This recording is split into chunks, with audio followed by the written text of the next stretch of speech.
Hello friends, आज के इस वीडियो में बायो के अंदर हम स्टडी करने वाले हैं सेल की।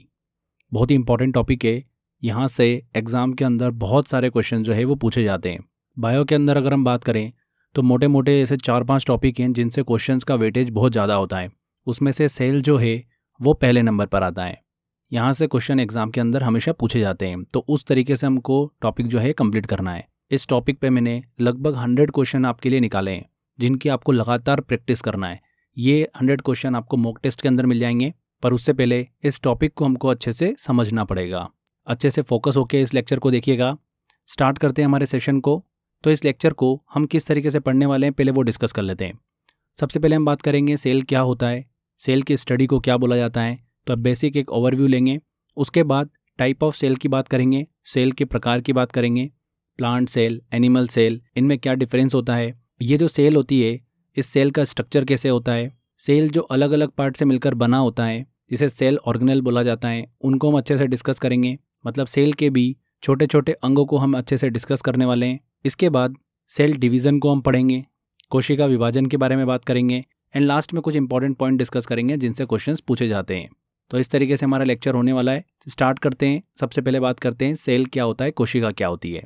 तो फ्रेंड्स, सेल की बात कर रहे हैं हम, तो हमारा शरीर जो होता है, ह्यूमन बॉडी ले लो चाहे प्लांट बॉडी ले लो, उसकी सबसे छोटी आधारभूत इकाई जो होती है वो क्या होती है, सेल होती है। मतलब स्मॉलेस्ट यूनिट ऑफ बॉडी। और जीव जो होता है या फिर प्लांट जो होता है वो एक या एक से अधिक कोशिकाओं से मिलकर बना होता है। ठीक है, तो जीवन की आधारभूत इकाई जो होती है, यूनिट जो होती है वो क्या होती है, सेल होती है। हमारी बॉडी या प्लांट की बॉडी सेल से मिलकर ही बनी होती है।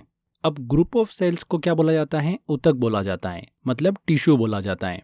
वे कोशिकाएं जिनकी उत्पत्ति एक समान हुई है उनके समूह को क्या बोला जाता है, टिश्यू बोला जाता है। ग्रुप ऑफ सेल को क्या बोला, टिश्यू बोला।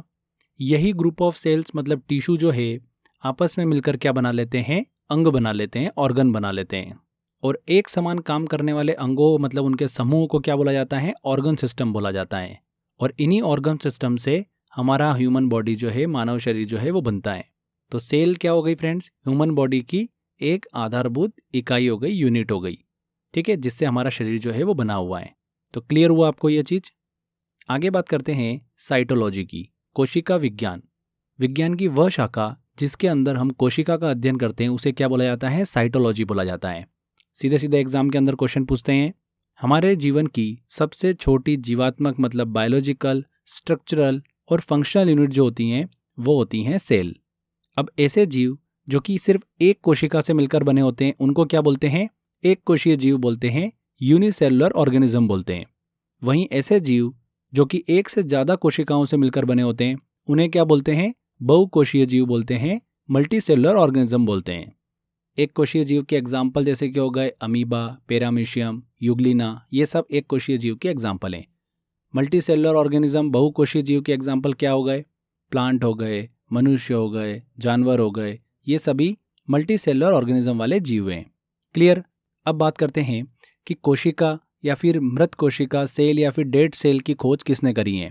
तो रॉबर्ट हुक ने इसकी खोज करी है। कैसे याद रखेंगे, देखिए हुक दिख रहा है आपको, इसके ऊपर हमने क्या करा है, कोशिका को टांग दिया। तो हुक पे किसको टांगा हमने, कोशिका को, सेल को टांग दिया। तो ये इमेज आपके दिमाग में सेट हो गई। तो कभी भी आपसे पूछे कि सेल की खोज किसने करी है तो आपको हुक नजर आएगा जिसपे सेल को हमने टांग रखा है। तो हुक से आपको क्लियर हो जाएगा, रॉबर्ट हुक। एग्जाम के अंदर पूछा जाता है, वेरी वेरी इंपॉर्टेंट है। इसी के साथ साथ हमारे देखिए सजीव कोशिका, जीवाणु या फिर शुक्राणु की बात करें तो उसकी खोज किसने करी है, 1674 में एंटनी वैन ल्यूवेनहॉक ने करी है। ल्यूवेनहॉक को बैक्टीरियोलॉजी मतलब जीवाणु विज्ञान का पितामह कहा जाता है। ठीक है, तो ये हमने सेल के बारे में बेसिक डिटेल कवर करी है। आगे बात करते हैं टाइप ऑफ सेल की, कोशिका के प्रकार। तो दो टाइप की सेल होती है, एक होती है प्रोकैरियोटिक और दूसरी होती है यूकैरियोटिक। प्रोकैरियोटिक जो सेल होती है ये एक कोशीय प्राणी जो होते हैं, यूनिसेलुलर ऑर्गेनिज्म जो होते हैं उसमें पाई जाती है। वहीं यूकैरियोटिक सेल जो होती है ये बहुकोशीय प्राणी मल्टी सेलुलर ऑर्गेनिज्म के अंदर देखने को मिलती हैं। इन दोनों के बीच में क्या अंतर होता है, पहले हम इन दोनों को अच्छे से पढ़ लेते हैं, उसके बाद में हम इनके बीच में अंतर समझेंगे और अंतर से ही काफ़ी क्वेश्चंस पूछे भी जाते हैं। प्रोकैरियोटिक सेल के एग्जाम्पल की बात करें तो जैसे कि बैक्टीरिया, नीलहरित शैवाल, अमीबा, पैरामीशियम, युग्लिना, ये सब इसके एग्जाम्पल हैं। वहीं यूकैरियोटिक सेल की बात करें तो इसके एग्जाम्पल हैं प्लांट सेल, एनिमल सेल, ये सब इसके अंदर आती है। ठीक है, तो पहले एक एक करके अच्छे से डिस्कस करते हैं, उसके बाद में इन दोनों के बीच में अंतर को भी समझेंगे। बेसिकली जो हमको पढ़ना है वो प्लांट सेल और एनिमल सेल के बीच में क्या डिफरेंस होता है, ये सेल जो होती है किन किन कोशिकांग मतलब ऑर्गेनल से मिलकर बनी होती हैं, मतलब सेल के जो छोटे छोटे अंग होते हैं जो कि अलग अलग काम करते हैं, उनको हमको डिस्कस करना है, जिससे एग्जाम के अंदर क्वेश्चंस पूछे जाते हैं। ठीक है, उससे पहले हम बात करते हैं एक सेल थ्योरी की, कि सेल थ्योरी भैया किसने दी थी। तो सेल थ्योरी जो है ये दी थी श्लाइडेन और स्वान ने 1838-1839 में। इन्होंने ये सेल थ्योरी दी थी, जिसमें इन्होंने कहा था कि सभी जीवों का शरीर जो है वो कोशिका और कोशिका के उत्पादों से मिलकर बना होता है। उसी को इन्होंने क्या बोला है, सेल थ्योरी बोला है। इसमें जो उन्होंने उत्पाद बोला है मतलब कोशिकांग की बात करी है, सेल ऑर्गेनल की बात करी है। जो कोशिका होती है उसका फॉर्मेशन जो होता है वो अलग अलग घटकों से होता है, जिन्हें क्या बोला गया है, सेल ऑर्गेनल बोला है। इसको सिंपल तरीके से ऐसे समझ लो अभी कि सेल जो होती है वो अलग अलग छोटी छोटी चीज़ों से मिलकर बनी होती हैं। वो छोटी छोटी चीज़ जो होती है ना, वही सेल ऑर्गेनल। ठीक है, इस कोशिका सिद्धांत में एक अपवाद देखने को मिलता है, एक एक्सेप्शन देखने को मिलता है वायरस का। वायरस जो होते हैं एक अकोशिकीय होते हैं। वायरस जो होते हैं ये सजीव और निर्जीव दोनों के बीच की कड़ी का काम करते हैं। मतलब वायरस शरीर के बाहर होते हैं तो निर्जीव की तरह व्यवहार करते हैं, मतलब एक्टिव नहीं होते हैं, और जब वायरस शरीर के अंदर होते हैं तो वो सजीव मतलब एक्टिव की तरह व्यवहार करते हैं। बाहर तो डेड होते हैं, शरीर के अंदर आने के बाद में एक्टिव हो जाते हैं। इसीलिए जो कोशिका सिद्धांत था, सेल थ्योरी थी, उसके अंदर हमको एक अपवाद देखने को मिलता है, वो है वायरस का। ये क्लियर हो गया आपको। ये चीज़ भी ध्यान रखना, जब भी हम कोशिकांग की बात करेंगे, सेल ऑर्गेनल की बात करेंगे, तो सेल के छोटे छोटे अंगों की हम बात कर रहे हैं। जैसे हमारी बॉडी है, हमारी बॉडी भी छोटे छोटे अलग अलग अंगों से मिलकर बनी है। लीवर है, पेनक्रियास से, अलग अलग छोटे छोटे अंगों से मिलकर बनी हुई है। उसी तरीके से सेल जो होती है इसके भी छोटे छोटे अलग अलग अंग होते हैं, जिन्हें हम क्या बोलते हैं, सेल ऑर्गेनल बोलते हैं, कोशिकांग बोलते हैं। क्लियर। अब आगे देखिए फ्रेंड्स, सबसे पहले हम बात करते हैं यूकैरियोटिक सेल की। यूकैरियोटिक सेल की बात कर रहे हैं जिसके अंदर प्लांट कोशिका आती है, प्लांट सेल आती है और एनिमल सेल आती है। तो प्लांट सेल और एनिमल सेल को हमको अच्छे से समझना है, क्योंकि क्वेश्चंस यहीं से पूछते हैं। दोनों में क्या डिफरेंस होता है, इन दोनों के अंग जो होते हैं कोशिकांग, उनको हमको डिस्कस करना है। तो उसके अंदर बहुत सारी चीज़ें आती है, जैसे कि सेल वॉल आती है, cell membrane, cytoplasm, nucleus, mitochondria, ribosome, lysosome, Golgi body, nucleus, vacuole, रिक्तिका और क्रोमोसोम। छोटी छोटी चीज़ें हैं जिन्हें हमको इसमें डिस्कस करना है, और हम दोनों को कंपेयर भी करते रहेंगे। तो सबसे पहले जो हम सेल का अंग ले रहे हैं वो हम ले रहे हैं सेल वॉल, कोशिका भित्ति। तो कोशिका भित्ति, सेल वॉल जो होती है, ये पौधों, जीवाणु और फंगस की सबसे भारी सतह होती है।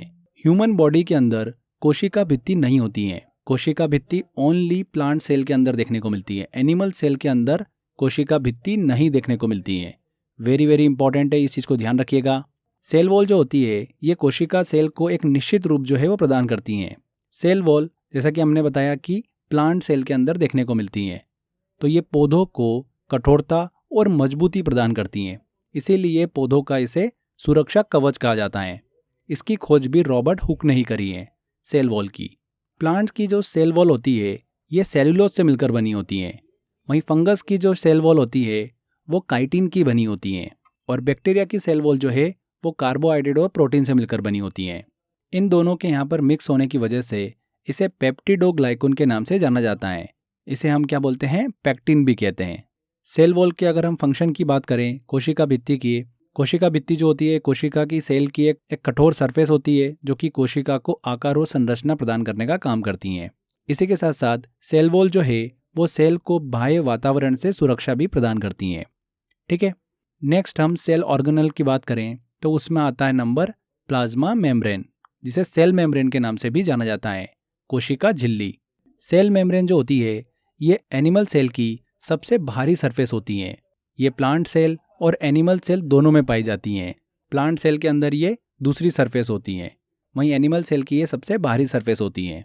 कोशिका के बाहर चारों तरफ एक पतली लचीली मुलायमदार झिल्ली पाई जाती हैं, उसे ही हम क्या बोलते हैं, सेल मेम्ब्रेन बोलते हैं, कोशिका झिल्ली। कोशिका झिल्ली बेसिकली लिपोप्रोटीन से मिलकर बनी होती हैं, मतलब फैट और प्रोटीन से मिलकर बनी होती हैं, वसा और प्रोटीन से। ये बहुत इंपॉर्टेंट है, ध्यान रखना। सेल मेम्ब्रेन जो है वो लिपिड प्लस प्रोटीन से मिलकर बनी होती हैं। ये काफ़ी इंपॉर्टेंट है, इस चीज़ को ध्यान रखना।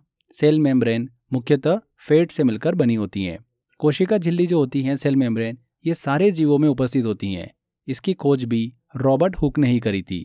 इसका काम क्या होता है सेल मेम्ब्रेन का? सेल मेम्ब्रेन का काम क्या होता है?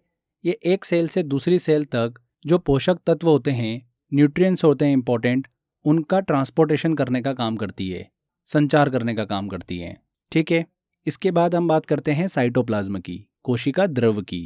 तो कोशिका द्रव को समझें उससे पहले समझ लो कि जो प्लांट सेल और एनिमल सेल होती है, इनमें हमको अंदर की तरफ में एक केंद्रक देखने को मिलता है, एक न्यूक्लियस देखने को मिलता है। ठीक है, तो कोशिका द्रव्य जो है साइटोप्लाज्म, ये कोशिका झिल्ली जो सेल मेम्ब्रेन अभी हमने पढ़ा, वहाँ से जो न्यूक्लियस है, मतलब उसकी आउटर जो सरफेस है, जिसे न्यूक्लियर मेम्ब्रेन के नाम से भी जाना जाता है, उसके बीच में एक भरा हुआ तरल पदार्थ होता है।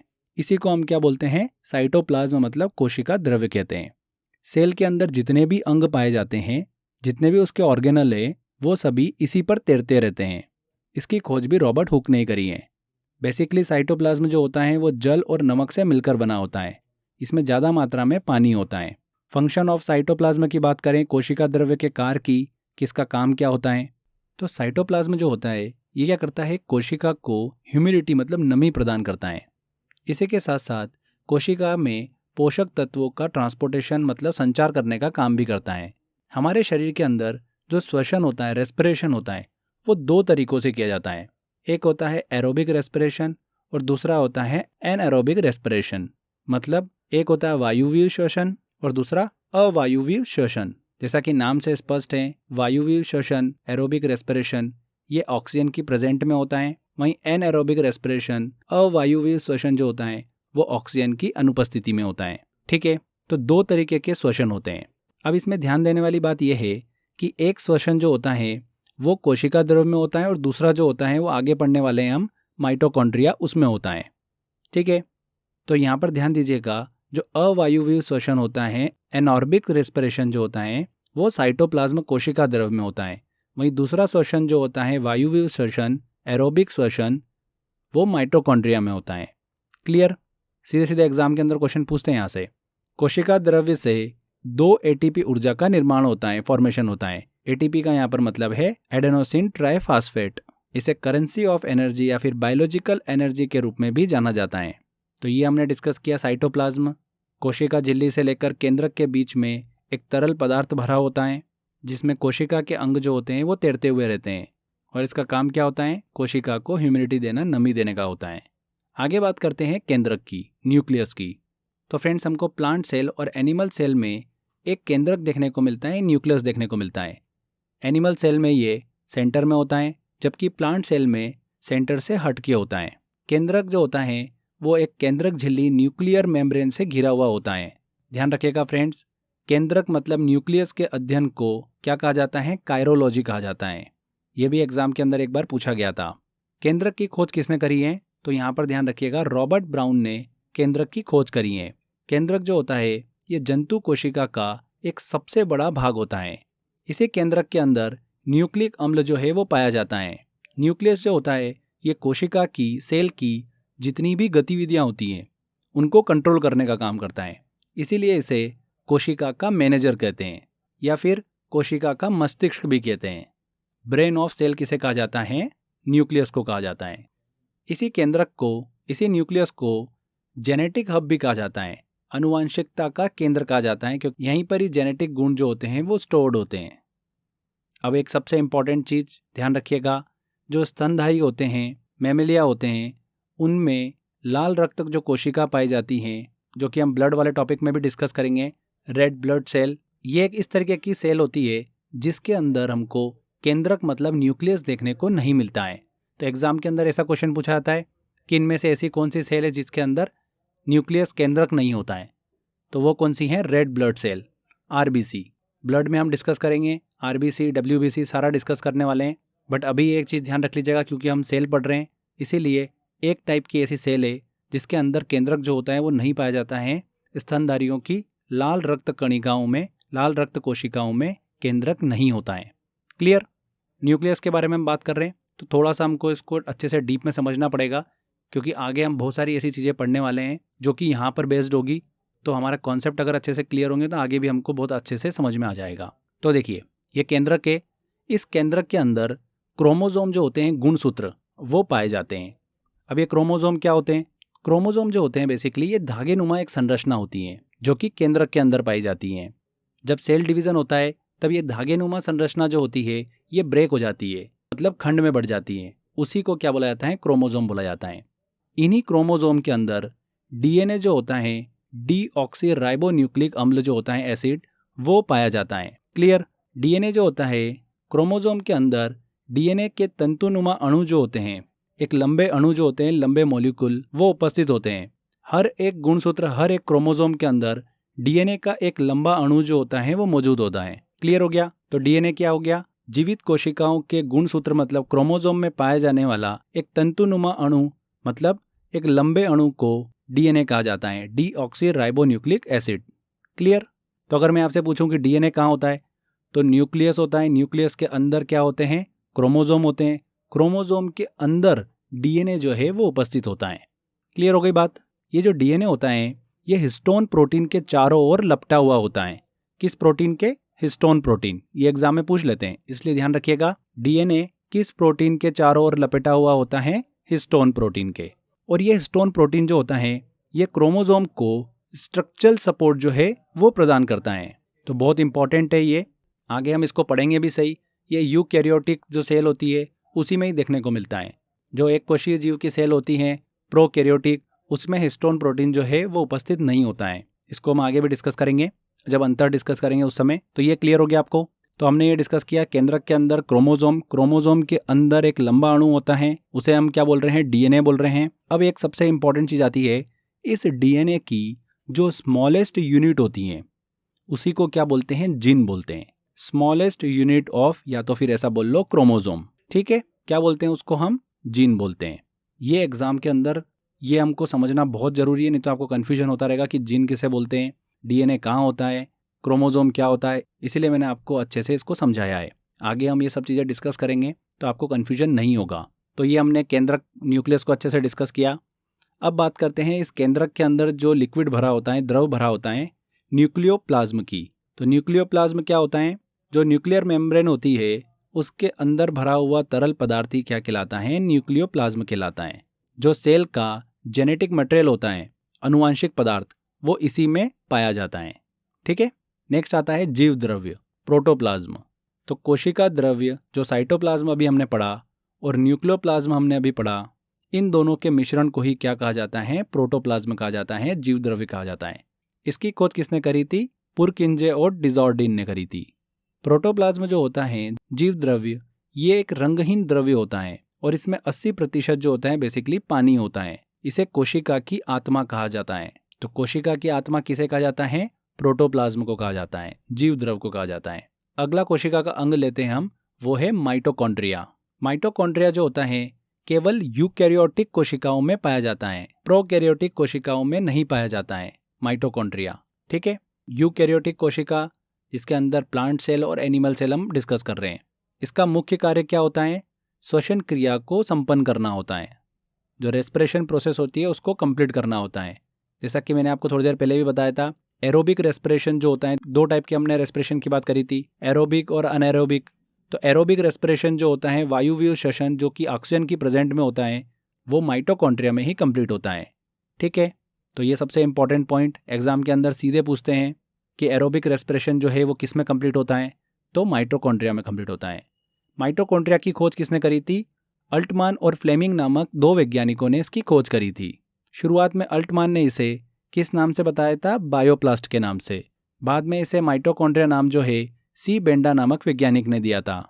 माइटोकॉन्ड्रिया के अगर हम फंक्शन की बात करें तो जैसा कि अभी हमने डिस्कस करा, एरोबिक रेस्पिरेशन जो होता है वो माइटोकॉन्ड्रिया में होता है। वायुवीय श्वसन ये क्या करता है? भोजन का ऑक्सीकरण करता है और ऊर्जा का निर्माण करता है। इसी कारण से कोशिका का माइटोकॉन्ड्रिया को पावर हाउस भी कहा जाता है। अगर माइटोकॉन्ड्रिया काम करना बंद कर दे तो कोशिका में भोजन का ऑक्सीकरण ही नहीं हो पाएगा।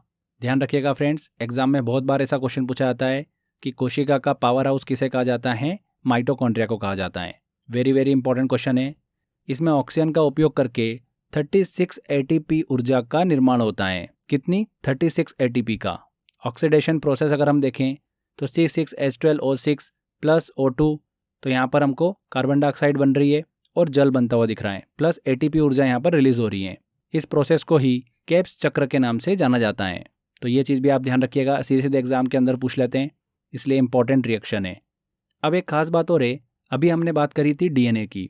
तो डीएनए जैसा कि हमने देखा था केंद्रक के अंदर पाए जाते हैं, न्यूक्लियस के अंदर, बट माइटोकॉन्ड्रिया में भी डीएनए पाया जाता है और इस माइटोकॉन्ड्रिया में केवल मदर का डीएनए पाया जाता है।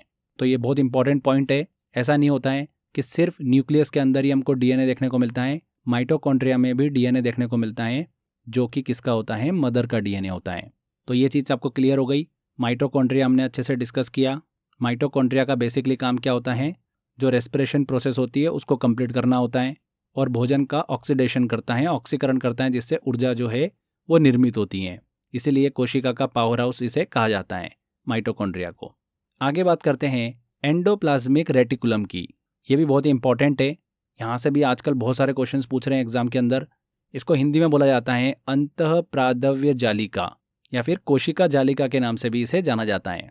तो एंडोप्लाज्मिक रेटिकुलम जो है ये कोशिका द्रव्य जो होता है, साइटोप्लाज्म, उसमें पाए जाने वाली नलिका के समान एक संरचना होती है। ये केंद्रक से कोशिका झिल्ली तक फैली होती हैं। न्यूक्लियस जो होता है वहाँ से जो सेल मेम्ब्रेन होती है वहाँ तक फैली हुई होती हैं। ये न्यूक्लियस को क्या करती हैं, इंटरनल सपोर्ट जो है वो प्रदान करती हैं। इसीलिए इसे कोशिका का आंतरिक कंकाल भी कहा जाता है। एंडोप्लाज्मिक रेटिकुलम जो है ये फैट और प्रोटीन दोनों के फॉर्मेशन में सहायता प्रदान करता है।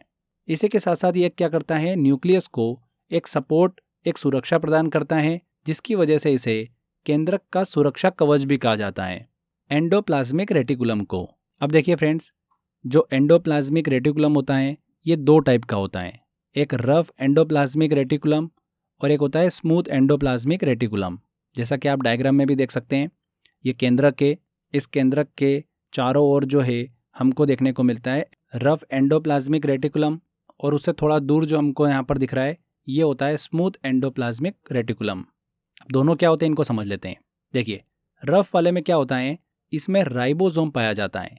अब राइबोसोम क्या है ये भी हम पढ़ेंगे, बट राइबोसोम जो होता है ये इसके अंदर पाया जाता है, इसी कारण से ये खुरदुरा हो जाता है। रफ एंडोप्लाज्मिक रेटिकुलम में राइबोसोम की उपस्थिति होने के कारण इसे प्रोटीन फैक्ट्री भी कहा जाता है, क्योंकि राइबोसोम जो होता है बेसिकली प्रोटीन निर्माण का काम करता है, इसीलिए इसे प्रोटीन फैक्ट्री कहा जाता है। तो राइबोसोम किस में पाया जाता है, आरईआर में पाया जाता है, रफ एंडोप्लाज्मिक रेटिकुलम में। वहीं एसीआर की बात करें, स्मूथ एंडोप्लाज्मिक रेटिकुलम की, तो इसमें वसा का निर्माण जो है वो देखने को मिलता है, इसीलिए इसे फैट फैक्ट्री कहते हैं। देखो भैया, रफ वाला जो है उसको क्या बोलेंगे, प्रोटीन फैक्ट्री, और स्मूथ वाला जो है उसको क्या बोलेंगे, फैट फैक्ट्री। फैट जो होता है, वसा जो होता है वो एकदम बिल्कुल मुलायम होता है, स्मूथ होता है, तो उससे आप इसको दिमाग में रख सकते हैं। तो ये चीज़ क्लियर हुई। देखिए, एग्जाम के अंदर क्वेश्चन कैसे पूछाते हैं, ऐसे क्वेश्चन पूछेंगे कि कोशिका में, सेल में प्रोटीन जो होता है वो कहाँ पर बनता है। आपको 4 ऑप्शन दे दिए, एक दे दिया रफ एंडोप्लाज्मिक रेटिकुलम, दूसरा दे दिया स्मूथ एंडोप्लाज्मिक रेटिकुलम, तीसरा दे दिया राइबोसोम और चौथा दे दिया नन ऑफ दिस। तो भैया, राइबोसोम के अंदर ही प्रोटीन का निर्माण होता है, उसी को प्रोटीन फैक्ट्री कहते हैं, तो हमारा आंसर क्या हो जाएगा, राइबोसोम। पर अगर राइबोसोम ऑप्शन में नहीं होता तो हम क्या टिक करते, आरईआर टिक करते, रफ एंडोप्लाज्मिक रेटिकुलम, अंतःप्रादव्य जालिका। क्यों? क्योंकि इसी के अंदर ही तो राइबोसोम होता है, जहाँ पर प्रोटीन का संश्लेषण, प्रोटीन का निर्माण होता है। क्लियर? तो इसी तरीके के क्वेश्चन जो है वो एग्जाम के अंदर पूछे जाते हैं, इसीलिए मैं आपको जो डिटेल बता रहा हूँ वो बहुत ही इंपॉर्टेंट डिटेल है। एक एक चीज़ को ध्यान से सुनते जाइए और दिमाग के अंदर फिट करते जाइए। क्वेश्चन आपका यहीं से ही पूछेंगे जितना मैं आपको बता रहा हूँ। तो ये हमने पढ़ लिया फ्रेंड्स, एंडोप्लाज्मिक रेटिकुलम। आगे बात करते हैं, अभी हमने जो पढ़ा राइबोसोम की। तो राइबोसोम क्या होता है, राइबोसोम कहाँ पर पाया जाता है, ये तो अभी हमने पढ़ लिया, रफ एंडोप्लाज्मिक रेटिकुलम में। ये कोशिका मतलब सेल का सबसे छोटा अंग होता है राइबोसोम। और सबसे इम्पॉर्टेंट चीज़ कि ये प्रोकैरियोटिक और यूकैरियोटिक दोनों सेल के अंदर पाया जाता है। प्रतिकेंद्रीय कोशिका और सुकेंद्रीय कोशिका, इन दोनों के अंदर ये पाया जाता है। इसके अलावा मैंने अभी आपको बताया एंडोप्लाज्मिक रेटिकुलम में ये पाया जाता है। इसी के साथ साथ कोशिका द्रव्य में भी पाया जाता है। राइबोसोम की खोज किसने करी है? पेलाडे ने करी है। पेलाडे नामक वैज्ञानिक ने इसकी खोज करी है। इसका काम क्या होता है? ये प्रोटीन बनाने में सहायता प्रदान करता है, इसीलिए इसे प्रोटीन निर्माण की फैक्ट्री या फिर इसे कोशिका का इंजन भी कहते हैं। मतलब यहाँ पर प्रोटीन का संश्लेषण, प्रोटीन सिंथेसिस की प्रोसेस होती है। प्रोटीन संश्लेषण मतलब प्रोटीन अणु के बनने की प्रक्रिया। ठीक है। राइबोसोम जो होते हैं फ्रेंड्स, ये मुख्यतः दो प्रकार के होते हैं, एक 70S राइबोसोम और 80S राइबोसोम। 70S राइबोसोम जो होता है ये प्रोकैरियोटिक सेल जो होती है उसके अंदर पाया जाता है। मतलब ये राइबोसोम जीवाणु बैक्टीरिया में पाया जाता है 70S। और 80S की बात करें तो ये राइबोसोम यूकैरियोटिक सेल के अंदर पाया जाता है। मतलब ये राइबोसोम मानव ह्यूमन में पाया जाता है। तो ध्यान रखना इस चीज़ को, काफ़ी इंपॉर्टेंट है। यहाँ पर एस का मतलब क्या है? एस रिफर कर रहा है to Svedberg's unit for sedimentation coefficient. मतलब एस जो है यहाँ पर एक यूनिट है, एक इकाई है, और ये केवल आकार का माप है। ठीक है, इतना समझ लो, ज़्यादा हमको डीप में नहीं जाना है।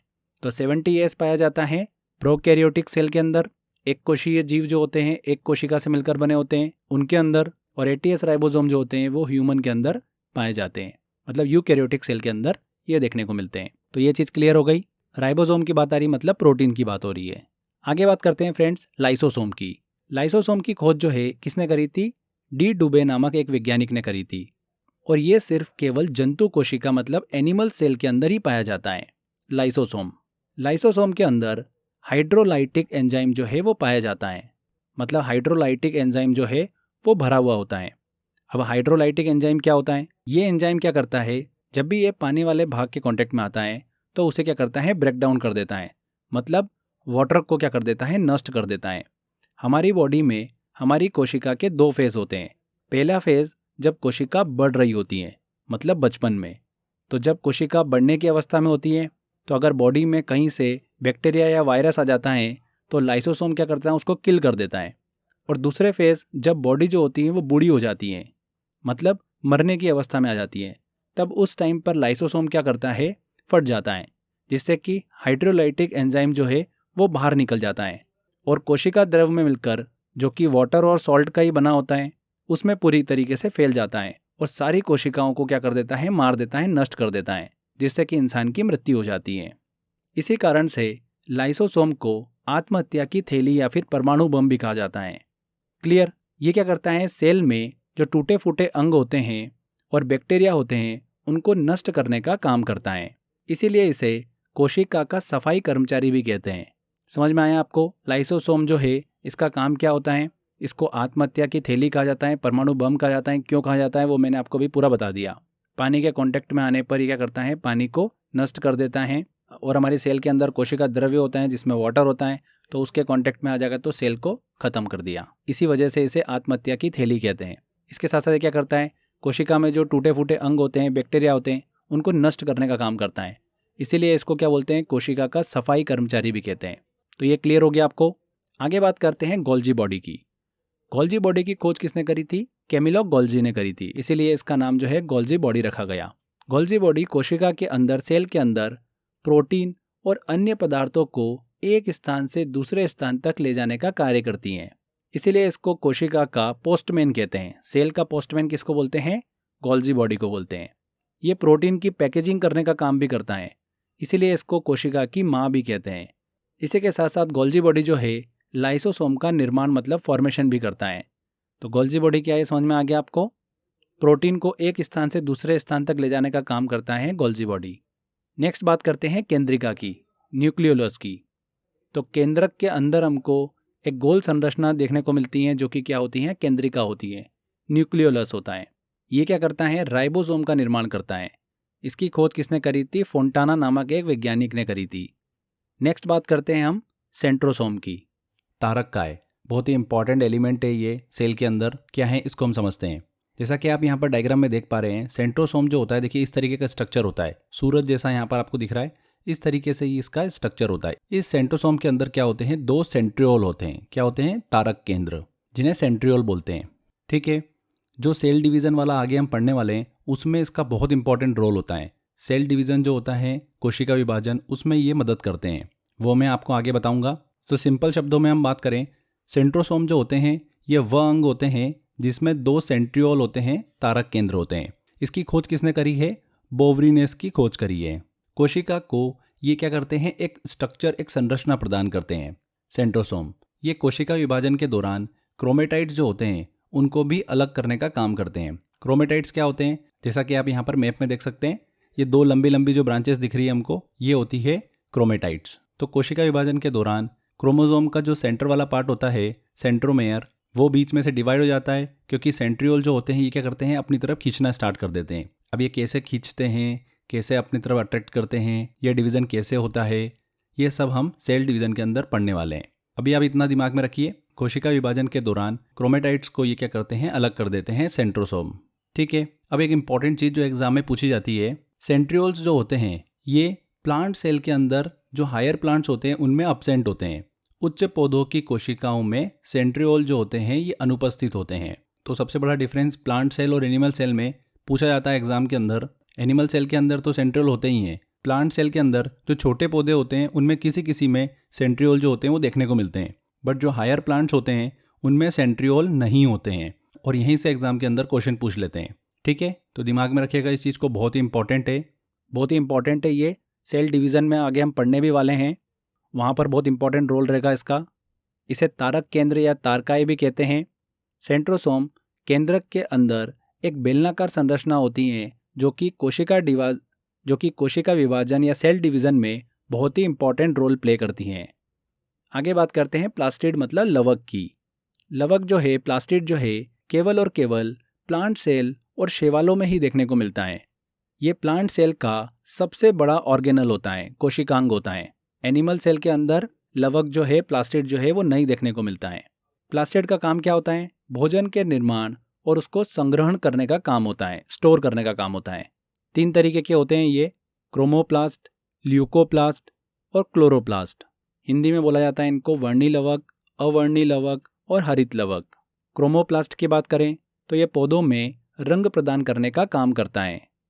क्रोमोप्लास्ट जैसे चुकंदर का रंग, टमाटर का रंग, गाजर का रंग, पपीते का रंग, वो इसी के कारण होता है। वहीं ल्यूकोप्लास्ट की बात करें तो इसमें कोई भी रंग हमको देखने को नहीं मिलता है, ये रंगहीन होता है। ये सर्वाधिक मात्रा में पौधों के जड़ों में उपस्थित होता है। वहीं हरित लवक की बात करें, क्लोरोप्लास्ट की, तो पौधों का जो हिस्सा प्रकाश में रहता है उसमें हरित लवक जो है वो पाया जाता है। मतलब पौधों के हरे भाग में ये हमको देखने को मिलता है। प्रकाश संश्लेषण, फोटोसिंथेसिस की जो प्रोसेस होती है वो हरित लवक में ही होती है, क्लोरोप्लास्ट में ही होती है। प्रकाश संश्लेषण के द्वारा पौधों में भोजन का निर्माण होता है, इसीलिए इसे कोशिका का रसोई घर भी कहा जाता है। किसे? क्लोरोप्लास्ट को। इसका सबसे इंपॉर्टेंट एलिमेंट जो होता है, तत्व होता है, वो कौन सा होता है? मैग्नीशियम होता है। हरित लवक के अंदर पर्णहरित मतलब क्लोरोफिल पाया जाता है, जो कि वास्तव में भोजन बनाने का काम करता है। इसीलिए इसे कोशिका का रसोइया कहते हैं। तो समझ में आया आपको? क्लोरोप्लास्ट बहुत ही इंपॉर्टेंट है। अभी जो मैंने आपसे डिस्कस किया, सीधे सीधे यहाँ से क्वेश्चन बनते हैं। ऐसे क्वेश्चन बन जाते हैं कि पौधों में रंग प्रदान करने का काम कौन करता है? तो क्रोमोप्लास्ट करता है। या फिर ऐसा पूछ लेंगे एग्जाम के अंदर आपसे, इनमें से कौन एनिमल सेल के अंदर नहीं पाया जाता है? तो वो कौन है? प्लास्टिड, लवक। ये सिर्फ प्लांट सेल के अंदर ही पाया जाता है। तो ये क्लियर हुआ। आगे बढ़ते हैं, अब बात करते हैं रिक्तिका की। इसे बोला जाता है वैक्यूल। वैक्यूल जो होते हैं ये पादप कोशिका में सबसे बड़ा अंग होता है। प्लांट सेल होती है, उसके अंदर सबसे बड़ा अंग जो होता है वो होता है वैक्यूल का। ये एनिमल सेल के अंदर भी पाया जाता है, बट छोटे आकार में। प्लांट सेल का जो वैक्यूल होता है वो बड़ा होता है, एनिमल सेल का वैक्यूल छोटा होता है। रिक्तिका के कारण ही पादप कोशिका का आकार जो है वो बहुत बड़ा दिखाई देता है। बेसिकली ये कोशिका का खाली भाग होता है, इसीलिए इसे कोशिका की खाली जेब कहते हैं। सेल की खाली जेब किसे कहते हैं? रिक्तिका वैक्यूल को। आगे बात करते हैं क्रोमेटिन थ्रेड्स की। बहुत ही इंपॉर्टेंट है ये। देखिए, जो सेल के अंदर केंद्रक उपस्थित होता है, न्यूक्लियस होता है, उसके अंदर हमको क्रोमेटिन थ्रेड्स देखने को मिलते हैं।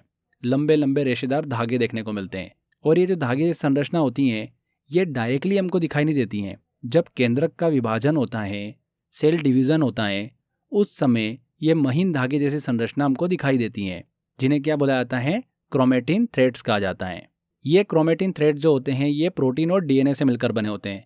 मैं आपको पहले भी बता चुका हूँ, उन्हीं की बात हो रही है। क्रोमेटिन थ्रेड्स जब छोटे छोटे खंडों में डिवाइड हो जाते हैं, उन्हीं को हम क्या बोलते हैं, क्रोमोजोम बोलते हैं। ठीक है, तो ये क्लियर हो गया। अब नेक्स्ट हम जो डिस्कस करने वाले हैं वो वही डिस्कस करेंगे, क्रोमोजोम को ही। गुणसूत्र। तो क्रोमोजोम क्या होते हैं, हर एक कोशिका के केंद्रक में मिलने वाली धागेनुमा संरचना क्या कहलाती हैं, गुणसूत्र कहलाती हैं। इसकी खोज किसने करी थी, हॉफमिनिस्टर और स्ट्रॉसबर्गर ने की थी। क्रोमोजोम जो होते हैं गुणसूत्र, ये कोशिका विभाजन जब सेल डिवीजन होता है उस समय हमको मध्यावस्था के दौरान दिखाई देते हैं। ऐसे दिखाई नहीं देते हैं, जब सेल डिवीजन की प्रोसेस स्टार्ट होती है उस समय मध्यावस्था के दौरान हमको ये दिखाई देते हैं। गुणसूत्र जो होते हैं क्रोमोजोम, ये हमेशा जोड़े में पाए जाते हैं, और जो गुणसूत्र होते हैं वो डीएनए और हिस्टोन प्रोटीन से मिलकर बने होते हैं। मैंने आपको बताया था डीएनए जो होते हैं ये गुणसूत्र के अंदर पाए जाते हैं और अपने आप को हिस्टोन प्रोटीन के चारों ओर लपेट के रखते हैं। तो गुणसूत्र किससे मिलकर बने होते हैं, DNA plus histone protein. Clear हुआ ये, जैसा कि आप इमेज में भी देख सकते हैं। यहाँ पर ये जो आपको डायग्राम देखने को मिल रहा है ये हो गया क्रोमोजोम। ठीक है, इसका जो मुख होता है ऊपर का उसको बोलते हैं टेलोमर्स। सेंटर वाले पार्ट पे जो हमको सर्कल दिखाई दे रहा है ये होता है सेंट्रोमर, ये होता है सेंट्रोमेयर, जो कि दोनों हिस्सों को कनेक्ट करके रखता है, सेंट्रोमेयर। और दोनों रेशे जो आपको दिखाई दे रहे हैं इसको बोला जाता है सिस्टोक्रोमेटाइड्स, इसको बोला जाता है सिस्टर क्रोमेटाइड्स। इन रेशों के अंदर हमको डीएनए देखने को मिलता है जो कि एक लॉन्ग मॉलिक्यूल होता है, और ये डीएनए जो है वो हिस्टोन प्रोटीन के ऊपर लपेटा हुआ होता है। ठीक है, तो ये स्ट्रक्चर आपको क्लियर हो गया क्रोमोजोम का। अब समान प्रजाति के जीवों में जो क्रोमोजोम गुणसूत्र की संख्या होती है वो समान होती है। क्रोमोजोम जो होते हैं ये आनुवांशिक पदार्थों को एक पीढ़ी से दूसरी पीढ़ी तक ले जाने का काम करते हैं, इसलिए इनको आनुवांशिक पदार्थ का वाहक कहा जाता है, क्रोमोजोम को। ठीक है, मानव में 23 जोड़ी गुणसूत्र जो है क्रोमोजोम जो है वो पाए जाते हैं। कितने, 23 जोड़ी। अब इसमें से 22 जोड़ी जो होते हैं वो ऑटोसोम होते हैं, मतलब समान होते हैं, महिलाओं में और पुरुष में दोनों में ये बिल्कुल समान होते हैं। पर एक जोड़ी जो होता है वो अलग होता है, 23वां जोड़ा जो होता है वो अलग होता है। वो कौन सा होता है, सेक्स क्रोमोजोम होता है, जो कि पुरुषों और महिलाओं में अलग अलग होता है। महिलाओं में बात करें तो 2 एक्स क्रोमोजोम, वहीं पुरुषों में बात करें एक होता है एक्स क्रोमोजोम और दूसरा होता है वाई क्रोमोजोम, मतलब XY। क्लियर, महिलाओं में XX क्रोमोजोम और पुरुषों में XY क्रोमोजोम। ठीक है, कुल कितने क्रोमोजोम होते हैं, कुल होते हैं 46। मैंने आपको बताया था क्रोमोजोम जो होते हैं वो जोड़े में पाए जाते हैं, तो 23 जोड़े, तो दुगना कर देंगे तो कितने हो जाएंगे, 46 गुणसूत्र होते हैं। और जोड़े के रूप में देखें तो 22 जो होते हैं वो बिल्कुल समान होते हैं और एक जोड़ा जो होता है वो बिल्कुल अलग होता है। तो ये चीज़ हमको दिमाग में रखना है, क्वेश्चन पूछ लेते हैं यहाँ से। आगे देखिए, अब हम डीएनए की बात करेंगे। अभी तक तो हम थोड़ा थोड़ा पढ़ चुके हैं, इसको थोड़ा सा और हमको डिटेल में पढ़ना है क्योंकि क्वेश्चन हमको वैसे ही पूछ रहे हैं एग्जाम के अंदर। तो डीएनए की बात कर रहे हैं, तो डीएनए क्या है, हमारे शरीर का आनुवांशिक पदार्थ होता है, जेनेटिक मटेरियल होता है, बहुत सारे न्यूक्लियोटाइड से मिलकर बना होता है, मतलब यह एक बहुलक होता है, पॉलीमर होता है। अब ये पदार्थ कौन कौन से हैं इनको भी हम देख लेते हैं। तो ये शर्करा, एसिड, अम्ल और क्षार से मिलकर बना होता है। डीएनए में डीऑक्सीराइबोस प्रकार की पेंटोस शर्करा जो है वो पाई जाती हैं। कौन सी, डीऑक्सीराइबोस प्रकार की पेंटोस शर्करा। सीधे सीधे एग्जाम में क्वेश्चन पूछते हैं। वहीं एसिड की बात करें, अम्ल की, तो इसमें न्यूक्लिक अम्ल जो है वो पाया जाता है, मतलब फॉस्फेट ग्रुप फॉस्फोरिक अम्ल जो है वो पाया जाता है। वहीं बेस की बात करें, क्षार की बात करें, तो इसमें नाइट्रोजनी क्षार जो है वो पाया जाता है। इसमें 4 प्रकार के हमको बेस देखने को मिलते हैं, एडेनिन, थाइमिन, साइटोसिन और ग्वानिन। ये 4 प्रकार के हमको बेस जो है वो देखने को मिलते हैं। एडेनिन जो होता है वो थाइमिन के साथ हाइड्रोजन बॉन्ड बनाता है, वहीं साइटोसिन जो होता है वो ग्वानिन के साथ में हाइड्रोजन बॉन्ड बनाता है। ये मैं आपको इसलिए बता रहा हूँ कि 4 बेस की जो हमने बात करी है, एडेनिन, थाइमिन, साइटोसिन और ग्वानिन की, जब हम आरएनए पढ़ेंगे तो वहाँ पर भी ये 4 बेस होंगे, बट 3 तो सेम होंगे, एडेनिन, साइटोसिन और ग्वानिन। बस थाइमिन की जगह यूरेसिल आ जाता है, वो मैं आगे आपको बताऊंगा, इसलिए मैंने आपको ये बताया है जिससे कि आपको वहाँ पर समझ में आए। डीएनए की बात कर रहे हैं हम, तो डीएनए का मॉडल जो है वो क्रिक और वॉटसन नामक वैज्ञानिक ने दिया था। डीएनए की संरचना की बात करें तो द्विकुंडलित मतलब डबल हेलिक्स संरचना हमको देखने को मिलती है, जैसा कि आप यहाँ डायग्राम में देख सकते हैं। सबसे इंपॉर्टेंट चीज़, डीएनए जो होता है वो कहाँ कहाँ पर पाया जाता है, केंद्रक में तो पाया जाता है, हमने डिस्कस किया, माइटोकॉन्ड्रिया में भी पाया जाता है, वहीं हरित लवक में भी डीएनए पाया जाता है। तो इन तीनों चीज़ों में डीएनए पाया जाता है। सीधे सीधे एग्जाम के अंदर क्वेश्चन पूछते हैं, इसको बिल्कुल दिमाग के अंदर छाप लेना है। इसी के साथ साथ जीवाणु में केंद्रक के अलावा डीएनए जो है वो पाया जाता है, जिसे प्लाज्मिड कहा जाता है। क्या कहा जाता है? प्लाज्मिड कहा जाता है। आगे बढ़ते हैं फ्रेंड्स, अब हम बात करते हैं जीन की। पहले भी मैं आपको बता चुका हूँ, स्मॉलेस्ट यूनिट ऑफ क्रोमोसोम क्या कहलाती हैं? जीन कहलाती हैं। छोटे छोटे पॉइंट्स हैं, जल्दी से हम इनको भी कवर कर लेते हैं। डीएनए की न्यूनतम लंबाई जो विशिष्ट लक्षणों को धारण करती हैं क्या कहलाती हैं? जीन कहलाती हैं। जीन की खोज किसने करी थी? ये इंपॉर्टेंट है। जोहानसन ने इसकी खोज करी थी। किसने करी थी? जोहानसन नामक वैज्ञानिक ने। गुणसूत्र क्रोमोसोम की सबसे छोटी इकाई जो होती है वो जीन होती है। जीन जो होता है वो किससे बना होता है?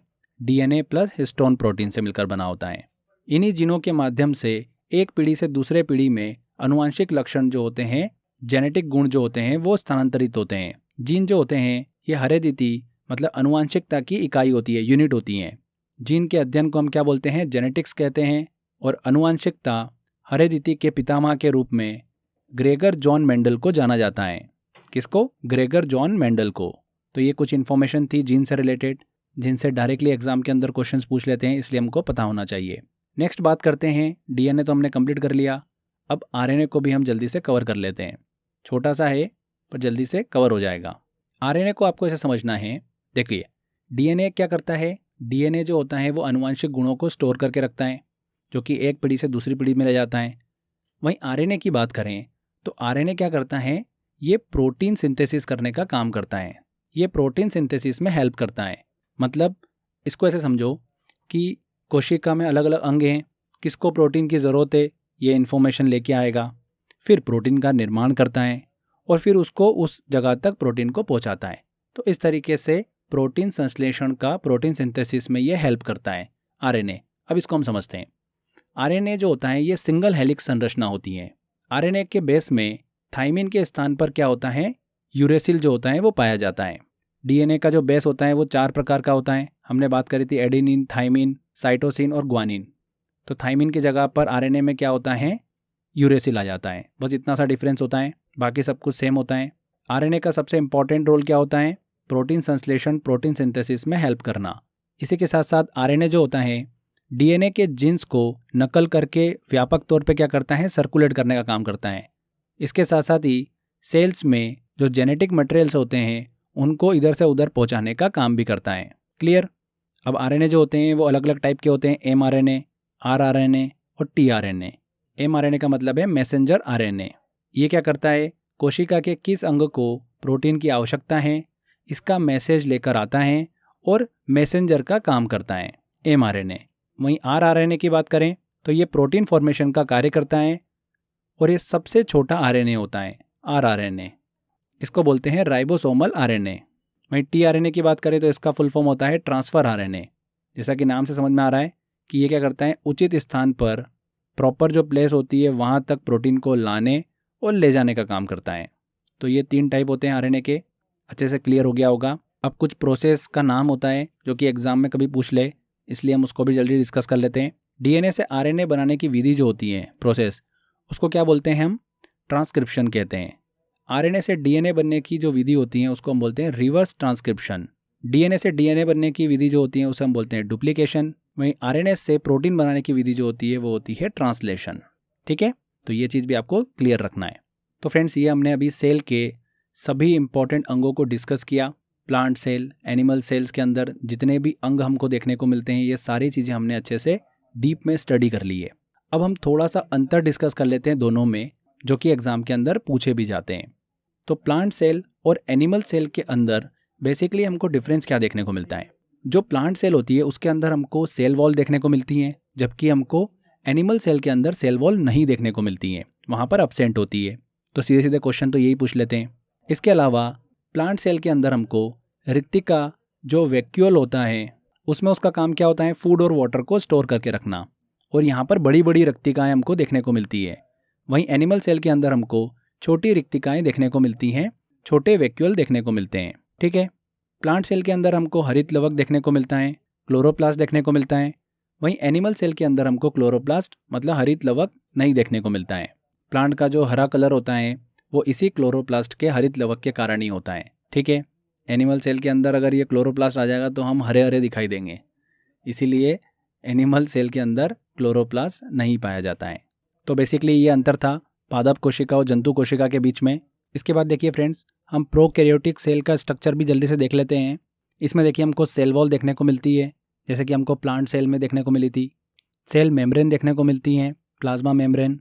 डीएनए भी देखने को मिलता है, साइटोप्लाज्म होता है, कोशिका द्रव्य, राइबोसोम भी उपस्थित होता है और क्रोमोसोम भी देखने को मिलते हैं, गुणसूत्र। ठीक है, तो ये स्ट्रक्चर है प्रोकैरियोटिक सेल का। अब आते हैं हम उसी पॉइंट पर जिस पॉइंट पर हम कोशिका के प्रकार डिस्कस कर रहे थे कि कोशिका के 2 प्रकार होते हैं, एक प्रोकैरियोटिक और एक यूकैरियोटिक। तो इसमें अंतर क्या क्या होते हैं वो अब हमको समझना आसान हो जाएगा, क्योंकि हम टॉपिक को अच्छे से पढ़ चुके हैं। तो प्रोकैरियोटिक जो सेल्स होती है ये अविकसित मतलब अनडेवलप्ड कोशिका होती हैं। वहीं यूकैरियोटिक जो सेल होती है ये एक डेवलप्ड सेल होती हैं, एक विकसित कोशिका होती हैं। प्रोकैरियोटिक की बात करें तो इसके अंदर हमको न्यूक्लियर मेम्ब्रेन जो होती है वो नहीं देखने को मिलती है। वहीं केंद्रक झिल्ली न्यूक्लियर मेम्ब्रेन जो है वो यूकैरियोटिक में हमको देखने को मिलती हैं। प्रोकैरियोटिक के अंदर हमको केंद्रक झिल्ली न्यूक्लियर मेम्ब्रेन जो है वो नहीं देखने को मिलती हैं। वहीं यूकैरियोटिक के अंदर हमको केंद्रक झिल्ली न्यूक्लियर मेम्ब्रेन जो है वो देखने को मिलती हैं। प्रोकैरियोटिक में हिस्टोन नामक प्रोटीन जो है वो नहीं पाया जाता है। इसमें कोशिका द्रव में झिल्ली युक्त कोशिकांग जो होते हैं वो अनुपस्थित होते हैं, जैसे कि माइटोकॉन्ड्रिया, लाइसोसोम, लवक, गोल्जी बॉडी, ये सब अनुपस्थित होते हैं प्रोकैरियोटिक में। वहीं यूकैरियोटिक की बात करें तो इसमें हिस्टोन नामक प्रोटीन जो है वो हमको देखने को मिलता है और इसमें कोशिका द्रव्य जो होता है साइटोप्लाज्म, उसमें झिल्ली युक्त सभी कोशिकांग जो होते हैं वो उपस्थित होते हैं। माइटोकॉन्ड्रिया, लाइसोसोम, गोल्जी बॉडी, ये सब इसमें उपस्थित होते हैं। प्रोकैरियोटिक सेल्स के अंदर जो श्वसन होता है, रेस्पिरेशन होता है, वो मिसोसोम के द्वारा होता है। वहीं यूकैरियोटिक के अंदर जो श्वसन रेस्पिरेशन होता है वो माइटोकॉन्ड्रिया के द्वारा किया जाता है। किसके द्वारा? माइटोकॉन्ड्रिया के द्वारा। प्रोकैरियोटिक सेल्स में असूत्री कोशिका विभाजन देखने को मिलता है और इसमें लैंगिक जनन जो होता है वो नहीं होता है। वहीं यूकैरियोटिक में समसूत्री हमको कोशिका विभाजन देखने को मिलता है, माइटोसिस सेल डिवीजन देखने को मिलता है और इसमें लैंगिक जनन जो होता है वो देखने को मिलता है। प्रोकैरियोटिक सेल्स के उदाहरण एग्जाम्पल देखें तो बैक्टीरिया, नीलहरित शैवाल, अमीबा, पैरामीशियम, यूग्लिना, ये सभी होते हैं। वहीं यूकैरियोटिक सेल के एग्जाम्पल जो होते हैं वो होते हैं प्लांट सेल और एनिमल सेल। तो ये बेसिकली कुछ अंतर था इनके बीच में। अगर ये मैं आपको स्टार्टिंग में बताता तो आपको समझ ही नहीं आता कि माइटोकॉन्ड्रिया क्या होता है, इसके अंदर रेस्पिरेशन कंप्लीट होता है, तो हम कैसे समझें इसको। तो टॉपिक को अच्छे से पढ़ने के बाद में हमने इन दोनों के बीच में अंतर को अच्छे से डिस्कस कर लिया है। सेल से रिलेटेड कुछ इंपॉर्टेंट इन्फॉर्मेशन है जो कि एग्जाम में पूछी जाती है, पहले हम वो कंप्लीट कर लेते हैं, उसके बाद हम आगे बढ़ते हैं सेल डिवीज़न की तरफ। तो देखिए फ्रेंड्स, लार्जेस्ट सेल की अगर हम बात करें तो वो किस में होती है? शुतुरमुर्ग के अंडे में सबसे बड़ी कोशिका होती हैं लार्जेस्ट सेल। ठीक है, स्मॉलेस्ट सेल की बात करें तो वो किस में होती है? माइकोप्लाज्मा में होती हैं। ये गैलिस्पेक्टम नामक के परजीवी जीवाणु बैक्टीरिया में उपस्थित होती हैं। ठीक है, इस चीज़ को ध्यान रखिएगा। लार्जेस्ट सेल ऑफ ह्यूमन की बात करें तो वो कौन सी होती हैं? फीमेल ओवम होती हैं, मादा अंडाणु। इसको एग सेल भी बोलते हैं या फिर हिंदी में डिंब कहा जाता है। ठीक है, सबसे क्वेश्चन पूछा गया इसलिए ध्यान रखिएगा। लॉन्गेस्ट सेल ऑफ ह्यूमन की बात करें तो वो कौन सी है? न्यूरॉन सेल या फिर नर्व सेल होती हैं, तंत्रिका कोशिका। हमारे शरीर की सबसे लंबी अगर कोशिका की बात करें तो नर्व सेल है।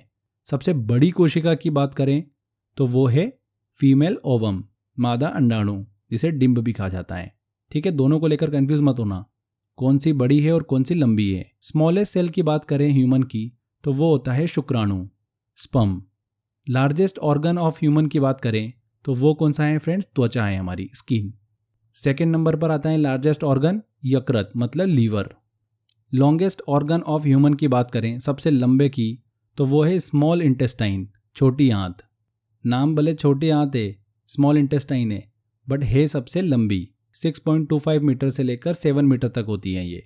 स्मॉलेस्ट ऑर्गन ऑफ ह्यूमन की बात करें तो वो कौन सी है? पीनियल ग्रंथि। इसका वजन 0.4 ग्राम होता है। ये सबसे छोटा ऑर्गन होता है ह्यूमन का, पीनियल ग्लैंड, जिसे ह्यूमन की तीसरी आंख भी कहा जाता है, तीसरा नेत्र भी कहा जाता है। और ये कहाँ पर लोकेटेड होती है? Centre of the brain. एक छोटी सी अंतःस्रावी ग्रंथि है, मतलब एंडोक्राइन ग्लैंड है। ध्यान रखिएगा, smallest organ of human pineal ग्रंथि। तो ये सेल से रिलेटेड कुछ इंपॉर्टेंट पॉइंट्स थे जिनको हमको पता होना चाहिए, कौन सा छोटा कौन सा बड़ा। एग्जाम में डायरेक्टली इनसे क्वेश्चंस तो पूछे ही जाते हैं। अब मैं आपको एक चीज़ बताता हूँ, देखो जो फैक्ट वाली चीज़ें होती है ना, ये आप कैसे याद रख सकते हैं, ये आप ऐसे याद रखो कि अपने फ्रेंड सर्कल के अंदर या जिससे भी आप मिलते हो उनसे आप ये क्वेश्चंस पूछो बार बार। तो पूछने से क्या होगा, वो चीज़ें आपको भी याद हो जाएगी। तो ये तरीका काफ़ी अच्छा है, इसको आप यूज़ ज़्यादा से ज़्यादा करिए। इससे आपको जो फैक्ट वाली चीज़ें हैं वो ज़्यादा से ज़्यादा याद हो जाएगी। तो यहाँ पर हमने सेल स्ट्रक्चर को कंप्लीट किया। अब आगे बात करते हैं फ्रेंड्स, अब हम सेल डिवीज़न की, कोशिका विभाजन की। बहुत ही इंपॉर्टेंट सेक्शन है ये भी। सेल डिवीज़न, कोशिका विभाजन क्या होता है। देखिए, एक कोशिका अपने आप को विभाजित कर कर बहुत सी कोशिकाओं का निर्माण करती हैं, उसे ही हम क्या बोलते हैं, सेल डिवीज़न बोलते हैं, कोशिका का विभाजन कहते हैं। कोशिका विभाजन के बारे में विर्चाऊ नामक वैज्ञानिक ने सबसे पहले बताया था। सेल डिवीज़न जो होता है ये 3 प्रकार का होता है। पहला होता है अमाइटोसिस, जिसे असूत्री कोशिका विभाजन बोलते हैं, और ये प्रोकैरियोटिक सेल्स के अंदर देखने को मिलता है। दूसरा होता है समसूत्री कोशिका विभाजन, माइटोसिस सेल डिवीज़न, बहुत ही इंपॉर्टेंट है, क्वेश्चन यहीं से पूछते हैं। और तीसरा होता है अर्धसूत्री कोशिका विभाजन, meiosis cell division.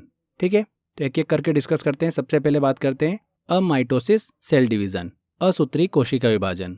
अमाइटोसिस cell division जो है ये एक कोशीय जीवों में देखने को मिलता है, यूनिसेलुलर ऑर्गेनिज्म में देखने को मिलता है, जैसे अमीबा, यूग्लिना, पेरामीशियम, बैक्टीरिया, इनमें देखने को मिलता है।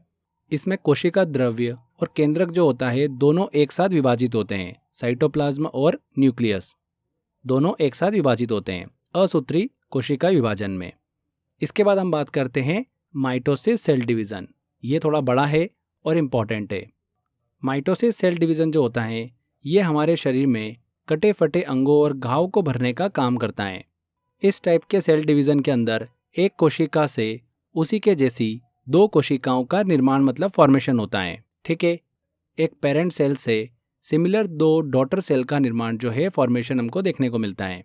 अब माइटोसिस सेल डिवीज़न जो है ये 2 चरणों में पूरा होता है। एक होता है अंतरावस्था, दूसरा होता है सूत्रीय अवस्था। अंतरावस्था के अंदर 3 स्टेप होती है, G1 गैप 1, G2 गैप 2 और तीसरी होती है S मतलब सिंथेसिस। इसको हम डिस्कस करते हैं जल्दी से, क्वेश्चन पूछते हैं यहाँ से। देखिए, अंतरावस्था इसमें बेसिकली क्या होता है, कोशिका का विभाजन नहीं होता है, सेल डिवीज़न नहीं होता है। बस इस अवस्था के अंदर कोशिका का विभाजन होने की तैयारी स्टार्ट हो जाती है और ये अवस्था जो चलती है ये 23 घंटे की अवस्था होती है।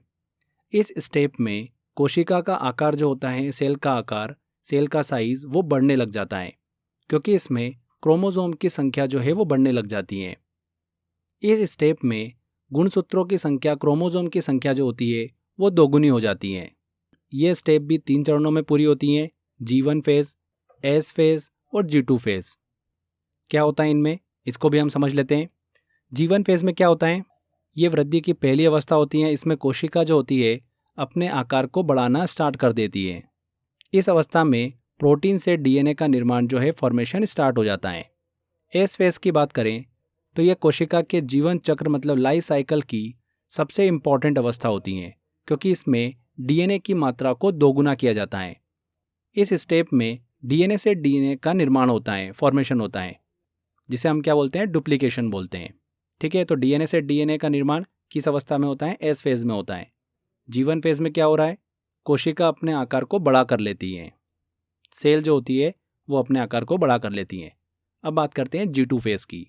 इस स्टेप में क्या होता है, DNA से गुणसूत्र का निर्माण होता है, क्रोमोसोम का निर्माण होता है और इसके साथ साथ गुणसूत्रों की संख्या भी दोगुनी हो जाती है। क्रोमोसोम की संख्या जो होती है वो दुगुनी हो जाती है। तो समझ में आया आपको G1 फेज, G2 फेज और S फेज में क्या क्या हो रहा है। तो ये अंतरावस्था, सेल डिवीज़न होने से पहले उस सेल के अंदर क्या क्या हो रहा है, उसकी साइज बढ़ रही है, DNA से DNA का फॉर्मेशन हो रहा है, डुप्लीकेशन हो रहा है और गुणसूत्रों की संख्या मतलब क्रोमोसोम की संख्या जो है वो दुगनी हो जा रही है। तो ये हमने बेसिकली डिस्कस किया इस अवस्था के अंदर। सेकेंड फेज आता है सूत्रीय अवस्था। बेसिकली जो डिवीज़न होता है वो इसी में हमको देखने को मिलता है। वास्तविक कोशिका का विभाजन इसी अवस्था में होता है और ये प्रोसेस पूरी चलती है 1 घंटे की। अब इसके भी 2 पार्ट होते हैं, एक होता है कैरियोकाइनेसिस और दूसरा होता है साइटोकाइनेसिस। साइटोकाइनेसिस प्रोसेस बहुत छोटी होती है, मतलब इसको बोल सकते हैं एंड की प्रोसेस, जहाँ पर कोशिका का फाइनली विभाजन हो जाता है। वो पार्ट हो जाता है साइटोकाइनेसिस। बट उस स्टेप में तो जाना पड़ेगा, तो वो पूरी प्रोसेस जो होती है वो कैरियोकाइनेसिस के अंदर कंप्लीट होती है। और कैरियोकाइनेसिस की स्टेप ही हमको एग्जाम के अंदर बहुत बार पूछी जाती है। तो ये सबसे इंपॉर्टेंट फेज़ है। अब आपको यहाँ पर थोड़ा अच्छे से फोकस हो जाना है। कैरियोकाइनेसिस की बात कर रहे हैं, तो इस अवस्था में जो केंद्रक होता है, न्यूक्लियस होता है, वो 2 भागों में विभाजित हो जाता है। और इसमें एक सेल के अंदर 2 न्यूक्लियस का निर्माण मतलब फॉर्मेशन हमको देखने को मिलता है। कैरियोकाइनेसिस जो प्रोसेस होती है ये 4 स्टेप में पूरी होती हैं। ये 4 स्टेप कौन सी होती हैं? प्रोफेज, मेटाफेज, एनाफेज और टेलोफेज। बहुत ही इंपॉर्टेंट है, इनका सीक्वेंस भी एग्जाम में पूछ लेते हैं और इन फेज के अंदर क्या घटनाएं घटती हैं ये भी पूछी जाती हैं। तो ध्यान से समझिएगा, पूर्वावस्था, मध्यावस्था, पश्चावस्था और अंतावस्था। एग्जाम के अंदर यहाँ से बहुत सारे क्वेश्चन जो है वो देखने को मिलते हैं। तो एक एक करके हम समझें, उससे पहले मैं थोड़ा सा आपका एक रिवीजन कराना चाहता हूँ, जिससे कि आपको ये चारों स्टेज जो है वो अच्छे से समझ में आएगी। देखिए, हमने सेल की बात करी थी। सेल के अंदर हमने न्यूक्लियस पढ़ा था। न्यूक्लियस के अंदर क्या होते हैं? क्रोमोसोम होते हैं। न्यूक्लियस के अंदर केंद्रिका होती है, न्यूक्लियोलस होता है। और न्यूक्लियस की जो आउटर शेल होती है उसे क्या बोलते हैं? न्यूक्लियर मेम्ब्रेन बोलते हैं। क्लियर? सेल के अंदर ही हमको सेंट्रियोल देखने को मिलते हैं। ये सेंट्रियोल जो होते हैं बेसिकली बेलनाकार संरचना होती है जो कि ट्यूबलिन नामक प्रोटीन से बने होते हैं। ये जो सेंट्रियोल होते हैं, इन सेंट्रियोल के स्ट्रक्चर को देखें तो यहाँ पर हमको कुछ रेज देखने को मिलती हैं। ये जो रेज होती है ये कौन सी रेज होती हैं? एस्ट्रल रेज होती हैं। यह स्पिंडल फाइबर का जो रूप होती है वो धारण कर लेती हैं। स्पिंडल फाइबर मतलब तुर्क तंतु। ये क्या होता है ये अभी हम आगे पढ़ने वाले हैं। तो एक जनरल मैंने आपको ओवरव्यू दिया। इसके बाद हमने क्रोमोसोम का स्ट्रक्चर भी देखा था। क्रोमोसोम में सेंटर में जो हमको देखने को मिलता है उसे हम क्या बोलते हैं? सेंट्रोमेयर बोलते हैं। और 2 हमको पत्तीनुमा संरचना देखने को मिलती है जिसे हम क्या बोलते हैं? सिस्टर क्रोमेटाइड्स बोलते हैं। तो ये सारी टर्म्स जो है इन चारों अवस्था के अंदर, चारों स्टेज में यूज़ होने वाली है। इसीलिए हमने पहले एक बार इसका ओवरव्यू ले लिया। अब हमको समझना आसान हो जाएगा। तो सबसे पहली स्टेप आती है प्रोफेज। प्रोफेज जो स्टेज होती है ये कोशिका विभाजन, सेल डिवीजन की सबसे बड़ी स्टेज होती है। सीधे सीधे एग्जाम में क्वेश्चन पूछते हैं ये कि चारों फेज में से सबसे बड़ी फेज कौन सी होती है? तो प्रोफेज होती हैं। इसमें सेल का जो आकार होता है वो बढ़ा हुआ होता है। इस स्टेज में जो क्रोमोसोम होते हैं, गुणसूत्र जो होते हैं, वो झुंड में दिखाई देते हैं और इस अवस्था में इन क्रोमोसोमों को हम गिन नहीं सकते हैं। इस स्टेज में क्या होता है? जो सेंट्रियोल होते हैं, तारक केंद्र होते हैं, वो धीरे धीरे क्या करते हैं? पोल की तरफ जाने लगते हैं, मतलब एक दूसरे से दूर जाने लगते हैं। इसी के साथ साथ केंद्रक के अंदर जो न्यूक्लियोलस है उसकी जो आउटर शेल है मतलब न्यूक्लियर मेम्ब्रेन ऑफ न्यूक्लियोलस, वो धीरे धीरे डिसॉल्व होना स्टार्ट हो जाती है। तो ये सारी घटनाएं हमको देखने को मिलती है प्रोफेज के अंदर। ये कोशिका विभाजन की सबसे बड़ी अवस्था होती है। इसमें कोशिका का आकार बढ़ा हुआ दिखाई देता है। क्रोमोसोम को हम गिन नहीं सकते हैं। सेल के अंदर उपस्थित सेंट्रियोल जो होते हैं, तारक केंद्र जो होते हैं, वो धीरे धीरे एक दूसरे से दूर होना स्टार्ट हो जाते हैं और पोल की तरफ शिफ्ट होना स्टार्ट हो जाते हैं और पोल की तरफ जाने लग जाते हैं, मतलब ध्रुवों की ओर जाने लग जाते हैं। इसी के साथ साथ न्यूक्लियर मेम्ब्रेन ऑफ न्यूक्लियोलस जो होती है वो धीरे धीरे डिसॉल्व होना स्टार्ट हो जाती है। तो ये घटनाएं हमको देखने को मिलती हैं। इसके बाद अगला स्टेप आता है मेटाफेज, मध्यावस्था। इस स्टेज में क्या होता है? इससे पहले हमने पढ़ा सेंट्रियोल जो होते हैं वो क्या होते हैं? दूर होना स्टार्ट हो जाते हैं। इस स्टेप में सेंट्रियोल जो होते हैं वो ध्रुवों पर पहुंच जाते हैं, मतलब अपने स्थान पर यहाँ पर पहुंच जाते हैं। और इन सेंट्रियोल से हमको एक पतले पतले धागे जैसी संरचना देखने को मिलती है, मतलब स्पिंडल फाइबर जो है वो देखने को मिलता है। उसको क्या बोलते हैं? स्पिंडल फाइबर बोलते हैं। ये जो आपको पतले पतले यहाँ पर डैश डैश लाइन देखने को मिल रही है, इनको क्या बोलते हैं? स्पिंडल फाइबर बोलते हैं। तो इस स्टेज में स्पिंडल फाइबर का कंप्लीट फॉर्मेशन हमको देखने को मिलता है। इसे हिंदी में क्या बोलते हैं? स्पिंडल फाइबर को तुर्क तंतु बोलते हैं।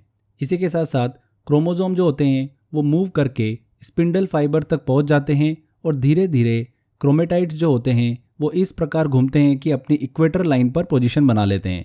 जैसा कि यहाँ पर आप मैप में देख सकते हैं, यहाँ पर जो स्पिंडल फाइबर होता है, तुर्क तंतु, वो क्या करता है? इन क्रोमेटाइड्स को अपनी ओर खींचना स्टार्ट कर देता है। सेल डिवीजन की ये वो स्टेज होती है जहाँ पर क्रोमोसोम को आसानी से गिना जा सकता है या फिर देखा जा सकता है, मतलब इसकी स्टडी की जा सकती है। तो एग्जाम के अंदर ऐसा भी क्वेश्चन पूछ सकते हैं कि सेल डिवीजन की किस अवस्था में क्रोमोसोम की स्टडी की जाती है या फिर उनको देखा या फिर गिना जा सकता है। ठीक है, तो वो कौन सी होती है? मेटाफेज होती है। तो जल्दी से एक बार और हम समझते हैं मेटाफेज में क्या हुआ। जो सेंट्रियोल थे वो पोल्स पर पहुंच जाते हैं, स्पिंडल फाइबर का कंप्लीट फॉर्मेशन हो जाता है, स्पिंडल फाइबर क्या करते हैं, इन क्रोमेटाइड्स को मतलब इन गुणसूत्रों को अपनी ओर खींचना स्टार्ट कर देते हैं और गुणसूत्र जो होते हैं क्रोमोसोम, ये सेल मेम्ब्रेन से बाहर निकलकर इक्वेटर लाइन पर व्यवस्थित रूप से अरेंज हो जाते हैं। ठीक है, तो ये मेटाफेज कंप्लीट होता है। इसके बाद अगली स्टेप आती है एनाफेज। सेल डिवीजन की ये जो स्टेप होती है ये सबसे छोटी स्टेप होती है। सबसे बड़ी स्टेप कौन सी होती है, प्रोफेज होती है। सबसे छोटी कौन सी होती है, एनाफेज होती है। इस अवस्था में क्या होता है, जो स्पिंडल फाइबर होता है वो क्या करता है, इन क्रोमोसोम मतलब क्रोमेटाइड्स को ध्रुवों की ओर क्या करता है, खींच लेता है। तो जैसा कि आप यहाँ पर देख पा रहे होंगे डायग्राम में, जो सेंट्रोमेयर होती है, क्रोमोसोम जो होता है उसका सेंटर वाला पार्ट जो होता है सेंट्रोमेयर, वो स्प्लिट हो जाता है और क्रोमेटाइड्स जो होते हैं वो अपने अपने पोल की तरफ शिफ्ट हो जाते हैं। ठीक है, इस स्टेप में इन क्रोमेटाइड्स पर कोई भी आवरण मतलब कवरिंग हमको नहीं देखने को मिलती है।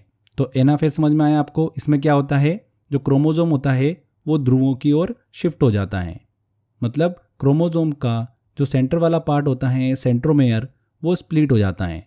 तो ये तीसरी स्टेप कंप्लीट होती है, एनाफेज। चौथी स्टेप की बात करते हैं जो कि आती है टेलोफेज।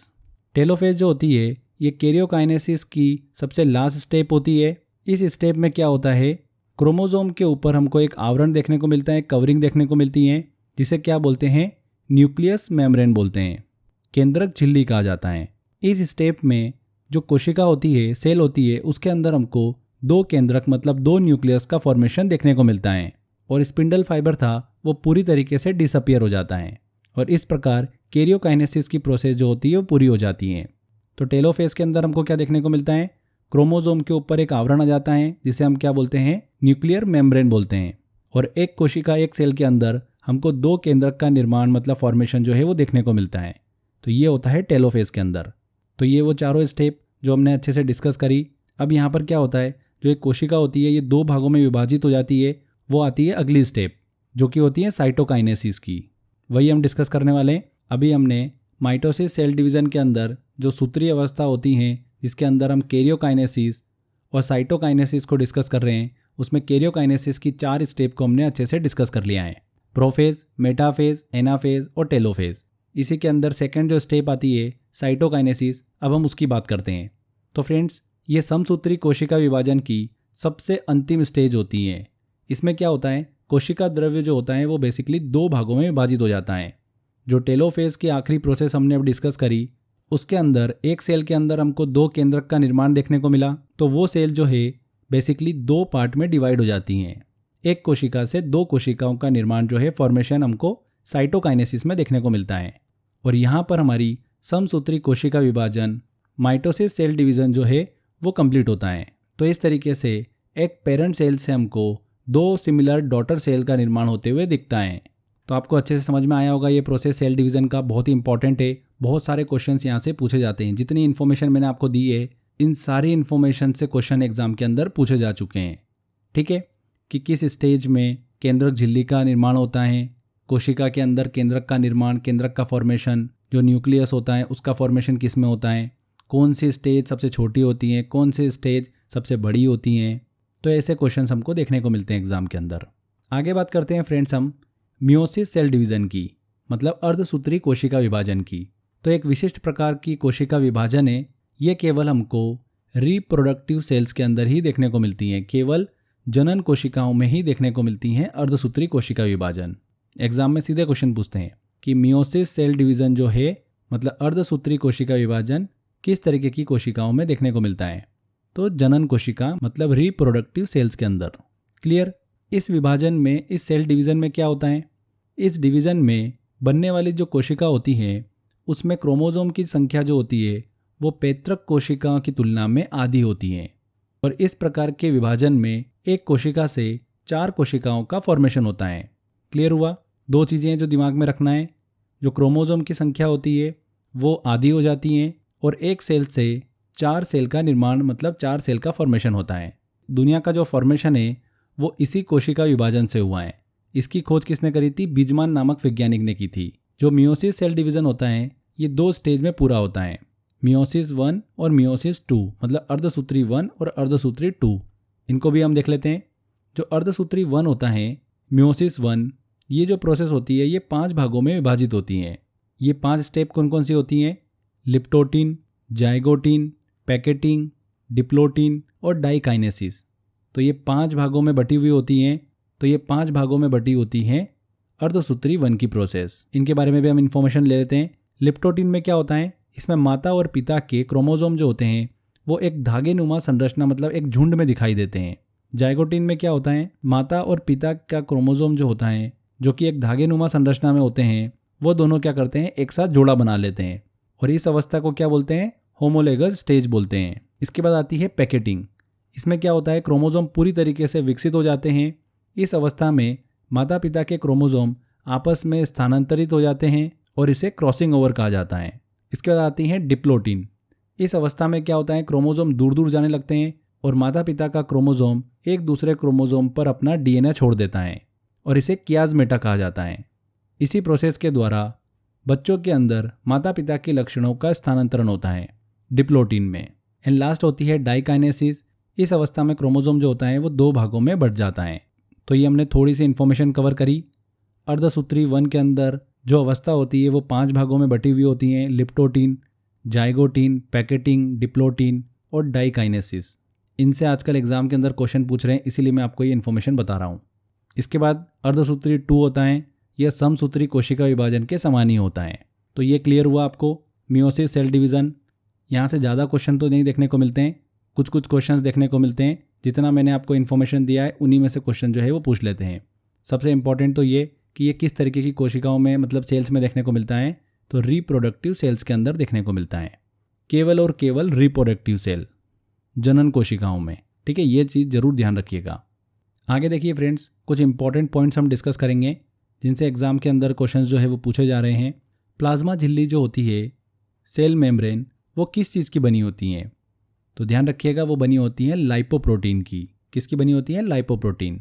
जीव द्रव्य जो होता है उसमें सर्वाधिक मात्रा में पाया जाता है, क्या पाया जाता है, ऑक्सीजन।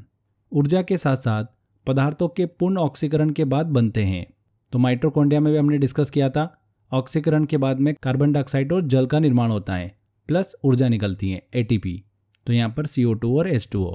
कोशिका का कंकाल तंत्र उपमा प्राप्त है किसको, अंतःप्रद्रव्य जालिका को, एंडोप्लाज्मिक रेटिकुलम को। किस कोशिकांग को बायोप्लास्ट की संज्ञा दी जाती है, तो मैंने आपको बताया था माइटोकॉन्ड्रिया को पहले जो नाम दिया गया था वो दिया गया था बायोप्लास्ट। तो यहाँ पर माइटोकॉन्ड्रिया। ऑक्सीसोम F1 कण पाया जाता है। ऑक्सीसोम जो है F1 कण, ये माइटोकॉन्ड्रिया में पाया जाता है। जीवाणु में किस प्रकार के राइबोसोम पाए जाते हैं, तो बैक्टीरिया के अंदर 70S राइबोसोम जो है वो पाए जाते हैं और मनुष्यों में 80S। कोशिका विभाजन मतलब जो सेल डिवीज़न होता है उसमें कोशिकांग स्पिंडल जो होते हैं, स्पिंडल फाइबर जो होते हैं, उनका निर्माण करता है, कौन करता है, सेंट्रोसोम करते हैं। सेंट्रियोल जो होते हैं वो किसका निर्माण करते हैं, स्पिंडल फाइबर का निर्माण करते हैं। तो यहाँ पर हमारा फ्रेंड्स सेल वाला टॉपिक कंप्लीट होता है। जितनी भी इन्फॉर्मेशन मैंने आपको बताई है, क्वेश्चन आपका 100% इसी में से पूछा जाना है। तो बहुत सिंपल तरीके से मैंने आपको चीज़ें समझाने की कोशिश करी है। आई होप आपको सारी चीज़ें समझ में भी आ गई होगी। इस टॉपिक से क्वेश्चन जो है वो इतना डेप्थ में जाके पूछ रहे हैं, इसीलिए हमने ये सारी इन्फॉर्मेशन कवर करी है। कोई भी इन्फॉर्मेशन मैंने आपको फालतू की नहीं दी है। तो आप ऐसा मत सोचना कि ये इन्फॉर्मेशन हमने कवर कर ली, ये छोड़ दी। कुछ भी नहीं छोड़ना है हमको। हर एक लाइन से क्वेश्चन जो है वो एग्जाम में पूछा गया है। एक एक लाइन बहुत इंपॉर्टेंट है जो मैंने आपको बताई है। एक एक इन्फॉर्मेशन से क्वेश्चन जो है वो निकल कर आता है। तो यहाँ पर ये टॉपिक अच्छे से कंप्लीट होता है हमारा। चलिए कुछ क्वेश्चंस लेते हैं, किस तरीके के क्वेश्चंस जो है वो एग्जाम के अंदर हमको देखने को मिलते हैं। मैंने टेस्ट वाले सेक्शन में आपको 100 क्वेश्चंस दिए हैं सेल्स के ऊपर, और ये ऐसे क्वेश्चन है कि बार बार ये क्वेश्चन जो है वो रिपीट होते रहते हैं। तो आपको क्या करना है, इन्हीं क्वेश्चंस की बार बार अच्छे से प्रैक्टिस करना है।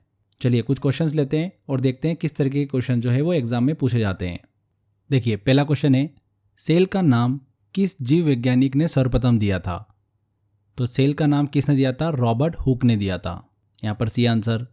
कौन सी रचना जंतु कोशिका मतलब एनिमल सेल को प्लांट सेल से विभेदित करती हैं।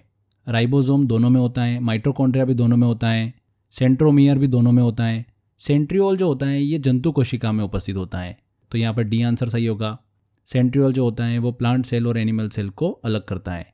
कोशिका में राइबोसोम की अनुपस्थिति में कौन सा कार्य संपादित नहीं होगा। राइबोसोम का काम क्या होता है, प्रोटीन संश्लेषण, प्रोटीन सिंथेसिस का होता है। तो यहाँ पर बी आंसर। यदि माइटोकॉन्ड्रिया काम करना बंद कर दे तो कोशिका में कौन सा कार्य नहीं होगा। माइटोकॉन्ड्रिया क्या करता है, जो भोजन होता है उसका ऑक्सीकरण करता है और ऊर्जा का निर्माण करता है, इसलिए तो माइटोकॉन्ड्रिया को पावर हाउस भी कहते हैं। तो भोजन का ऑक्सीकरण नहीं होगा। C answer. कोशिका का ऊर्जा गृह पावर हाउस किसको कहा जाता है? तो सेल का पावर हाउस कहा जाता है माइटोकॉन्ड्रिया को। निम्नलिखित में से कौन सा सबसे बड़ा कोशिकांग है? गुणसूत्र, माइटोकॉन्ड्रिया, प्लास्टिड या फिर गोल्जी कॉय? तो प्लास्टिड जो होता है इन सभी में सबसे बड़ा कोशिकांग है। C answer. कोशिका में प्रोटीन संश्लेषण कहाँ पर होता है? तो सेल के अंदर प्रोटीन संश्लेषण कहाँ पर होता है? राइबोसोम में होता है। इस तरीके से क्वेश्चन जो होते हैं वो एग्जाम के अंदर पूछे जाते हैं। और लेते हैं हम क्वेश्चन। पादप कोशिकाओं मतलब प्लांट सेल का सबसे बाहरी आवरण कहलाता है। तो प्लांट सेल का सबसे बाहरी आवरण कोशिका भित्ति सेल वॉल कहलाता है और यह सिर्फ प्लांट सेल में ही उपस्थित होता है, एनिमल सेल में उपस्थित नहीं होता है। कोशिका को एक निश्चित रूप प्रदान करती हैं। कौन करती हैं? कोशिका भित्ति सेल वॉल। कोशिका द्रव में उपस्थित महीन, शाखित, झिल्लीदार और अनियमित नलिकाओं का घना जाल क्या कहलाता है? तो कोशिका के अंदर जो घना जाल होता है नलियों का वो क्या कहलाता है? एंडोप्लाज्मिक रेटिकुलम कहलाता है, अंतःप्रादव्य जालिका कहलाती है। D answer. प्रोटीन निर्माण का सक्रिय स्थल है। प्रोटीन निर्माण का सक्रिय स्थल कौन सा है? राइबोसोम में, जो कि कहाँ पर उपस्थित होता है? अंतःप्रादव्य जालिका में ही उपस्थित होता है। हमने इसको पढ़ा था। कौन सा कोशिकांग केवल पादप कोशिका में पाया जाता है? कोशिका भित्ति। कोशिका भित्ति जो होता है वो प्लांट सेल में उपस्थित होता है, बिल्कुल सही।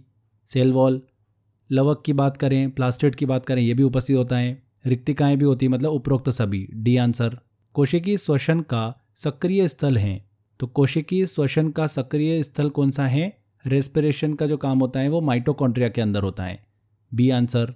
तो ये कुछ क्वेश्चंस थे फ्रेंड्स, बड़ी आसानी से हमने सारे क्वेश्चन सॉल्व कर लिए। इसी तरीके से और भी क्वेश्चन हैं। मॉक टेस्ट में मैंने आपको अच्छे खासे क्वेश्चंस दे रखे हैं, 100 क्वेश्चन हैं। आप उनकी बार बार प्रैक्टिस करो। सेल वाले टॉपिक से 100% एग्जाम के अंदर क्वेश्चन आपका बिल्कुल सही होगा। तो यहाँ पर ये हमारा सेशन कंप्लीट होता है। आई होप आपको अच्छे से टॉपिक भी समझ में आ गया होगा। बस अच्छे से मेहनत करते रहो, 100% आपको सफलता मिलेगी।